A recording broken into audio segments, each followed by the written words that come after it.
Il y a plein de compétences et de savoir-être en fait qui servent dans le cadre d'une reconversion. Je m'appelle Sylvain, j'ai fait la source fin 2021 et du coup je faisais partie de la première promo en formation continue sur le campus de Pantin. Après la source, du coup j'ai créé mon statut auto-entrepreneur et donc j'ai commencé à travailler dans différents restaurants en extra. Le fait de travailler en extra et donc avec le statut auto-entrepreneur, en fait c'était surtout une exigence de flexibilité et de liberté sur l'emploi du temps.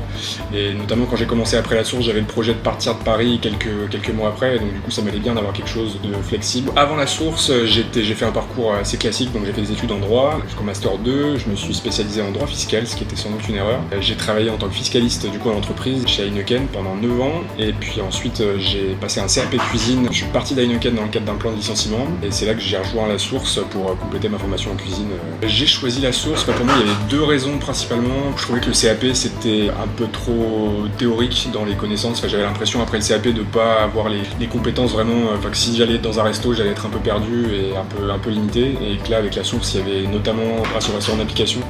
quelque chose de beaucoup plus pratique, et où du coup je me sentais beaucoup plus armé après la source pour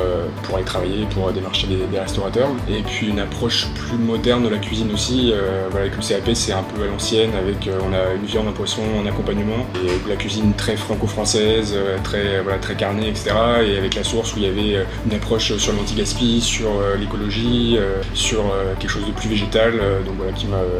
qui me paraissait plus moderne et très complémentaire par rapport au CAP. Un conseil que je pourrais donner à quelqu'un qui souhaite se reconvertir en cuisine, c'est déjà d'essayer plein de choses en fait, parce que la cuisine on peut imaginer des choses, et notamment parce qu'on voit à la télé, imaginer une grande brigade dans un restaurant gastro, il y a ça, mais il y a plein de modalités différentes, il y a des traiteurs, il y a des brasseries, des petits cafés-restaurants, donc essayer plein de choses pour voir ce qui va plaire et ce qui plaît moins, et puis de pas avoir peur de se lancer aussi, et avoir conscience que même si on se reconvertit, en fait, moi j'ai vraiment pris conscience avec ça. Autant mon métier de fiscaliste et la cuisine sur le papier ça n'a rien à voir, mais je me rends compte qu'en fait il y a plein de compétences et de savoir-être en fait qui servent dans le cadre d'une reconversion, et que souvent c'est ça qui va être plus valorisé que juste des compétences culinaires techniques, et que si on a ces compétences de savoir-être, on arrive à se resservir de plein de choses, et c'est hyper valorisable après sur le marché du travail. Pour après, en tout cas, moi j'avais un projet en allant à la source, j'envisageais peut-être de lancer mon restaurant plus tard. Là j'ai plus du tout ce projet là, et là je suis plutôt dans un projet, en fait j'ai une autre activité, je me suis reconverti dans deux branches différentes, la cuisine, et je suis moniteur plongée aussi, et donc là le projet c'est d'avoir, faire de la cuisine un petit peu l'hiver, parce que la plongée, en tout cas en France, c'est compliqué d'en vivre l'hiver en tout cas, et de bosser en plongée l'été. Donc c'est aussi pour ça que le statut auto-entrepreneur, ou en tout cas un statut durée déterminée, on va dire, me convient bien pour l'instant, parce que ça me permet de concilier ces deux activités.